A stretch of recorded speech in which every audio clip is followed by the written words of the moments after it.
we cannot continue to borrow from the savings of others. If we must borrow, let us borrow from our own savings so that we can pay interest to our own savers and we can build our country using our own savings.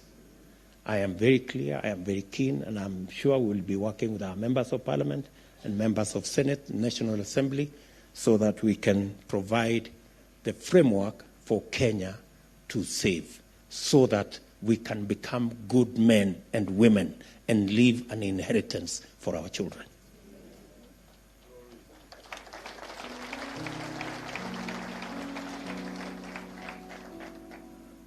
Do you know that everybody who works today in Kenya saves only 200 shillings every month?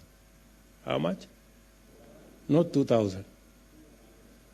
Even those who earn 500, 600, 1 million shillings, they save 200 shillings. And somebody has gone to say it should stay like that. That is not what savings is all about. So we are re-engineering that whole space, and we want every Kenyan to save. Those who are employed, their employers should also match their savings. And those who are not employed, the government of Kenya will save with them. If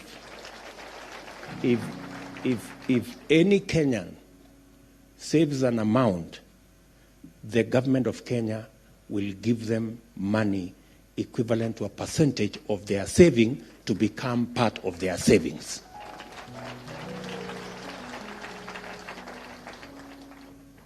It is the only way we can build the culture of savings. It is biblical, it is the right thing, it is what countries do, and that's the only way we can stop being slaves of our lenders, and we can instead lend to others.